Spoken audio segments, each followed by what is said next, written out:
Let's take a look at the new X-Men 97 Magneto cosplaying as Moon Knight.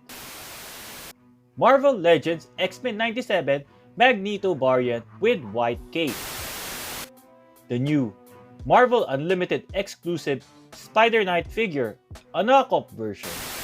Welcome back to the channel and thank you for checking this review of the new Hasbro Marvel Legends Moon Knight, part of the Strange Tales wave. The Build-A-Figure of the Strange Tales wave is Blackheart. Moon Knight comes with the head Build-A-Figure piece. New Hasbro Marvel Legends Strange Tales Moon Knight has only one head sculpt and it matches the art from the box which was taken from Moon Knight number 28. It's a plain white plastic hoodie which is the same as the one that came with the Walgreens exclusive Moon Knight from 2020. The cape is different compared to past Marvel Legends Moon Knight action figures. Inside it is black and outside it is a smooth white which can get easily dirty. This is common for white figures or plastic by Hasbro. Inside the black is good in texture. The white half moon logo on his chest is painted on. It is not sculpted on. It is different compared to the first appearance logo of this costume. The logo changed to a half moon when he joined the West Coast Avengers. This is in West Coast Avengers 21 in 1987. The design on his wristband is sculpted on in a golden plastic which matches how it looks in the comic books. Same is true for the belt.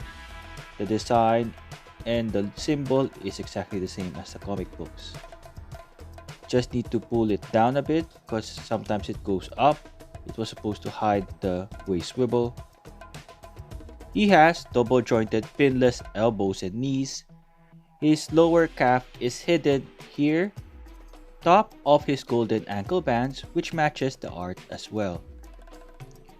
He doesn't have any toe articulation, but this is a decent body for Moon Knight. He has a peg hole on the back for the cape peg. For accessories, he comes with a pair of weapon holding hands. Nice design with a half moon on the back of his hands, near his fist. This seems to be the same as the 2023 Moon Knight. The weapon holding hand has the correct articulation wherein the hands can hinge up and down. So far we have a total of 2 hands. Bringing the count to 4 is a pair of closed fist hands. Consistent design with the weapon holding hands wherein there is a half moon on the back of his hands. These hands can hinge forward and back. There are holes between the fingers which you will use for his half moon boomerangs. Moon Knight comes with his staff, a large half moon boomerang and 3 smaller ones. The smaller ones are the one you use to plug in to this fist. You can position them in different ways such as this or like a claw of a tiger. Based on product images, this is the correct way of positioning the half moons. The large half moon can also be plugged in. I don't think you're supposed to do that because in promo images, there are no cases wherein Moon Knight uses the large boomerang for his fist. As expected with Hasbro, the weapons, the staff, the half moon boomerangs are not new. They were included in past Moon Knight action figures. However, for Strange Tales Moon Knight or the West Coast Avenger Moon Knight, they gave him an additional accessory, the golden ankh, which seems to be a Khonshu cross. All gold plastic, same design from the front and back. Any of the weapon holding hand can hold on to it. In the Moon Knight comic books, this was not the only weapon that was given to him. A boomerang, a throwing iron, a lasso with a ball. A lot for him to carry, so in the comic books, he has a bag on the back of his belt. The final weapon that he comes with is a white staff, all white plastic. This brings us a total of 6 weapons. Since he held the golden cross, it's hard for him to hold on tight to the staff because now his hands are loose. Side by side with the golden cross, you can see the big difference between the thickness of the staff and the cross. There are some sculpted details on the staff. Let me know in the comments below, are you happy with the accessories that this West Coast Avengers Moon Knight comes with? Should Hasbro add a bag at the back of his belt so he can carry all his weapons?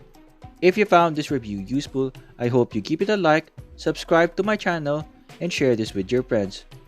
For places where this figure is still available, link in the description below. I'm Tuggernaut! The first time I saw the cape of the Marvel Legends Moon Knight from the Strange Tales wave, I remembered the House of X Magneto. I'm not a fan of the cape of this figure, so let's try on the Moon Knight cape. When you peg it in, it will bring the cape a little bit higher. It would cover a bit of his mouth. The reason I'm doing this is because I remember the white costume Magneto from 2013. How the cape is designed is very similar to his look in Uncanny X-Men from 2013. The problem with this cape is it doesn't cover the shoulders, so it is not a perfect match to how he looked like in the comic books. As shown in the intro, Moon Knight's cape is the same as the recent X-Men 97 Trial of Magneto action figure. The sculpt is exactly the same, just a different color, but there is a slight difference in terms of the peg. The peg for Moon Knight sits lower, so it can reach the peg hole on his back.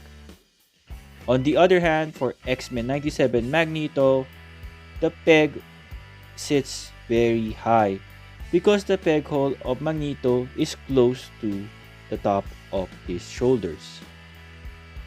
But it doesn't prevent you from doing a kit bash, swapping over the cape. You just don't peg it on. That's all. But it's gonna work. See the difference between the peg? It is really amazing how creative Hasbro is in terms of reusing accessories. Here is Moon Knight using the X-Men 97 Magneto cape, not pegged in, but it can still stay flat. Maybe it will fold or bend the peg a bit. For Magneto, the same thing. The new Hasbro Marvel Legends Strange Tales Moon Knight stands 16 cm or 6.3 inch tall. According to the info trading card, Moon Knight stands 6 feet 2 inches tall.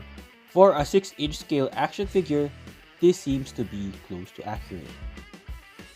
For a 1/12 scale versus 7-inch scale size comparison, Mafex Psylocke and Marvel Select Psylocke. Next we have is Mafex Gambit and the Marvel Select Gambit. For other 1/12 scale Medicom Toy Mafex X-Men action figures, Brown Costume Wolverine and Storm. Next we have the Power Couple Cyclops and Phoenix. 6-inch scale loose collector ladies Darna, a Filipino superhero, and She. 6-inch scale Marvel Legends X-Men 97 Wolverine and Cyclops, which is in the Vulcan body mold. From the Renew Your Vows 2-pack, Spider-Man. And we have from Marvel Knights, King Daredevil.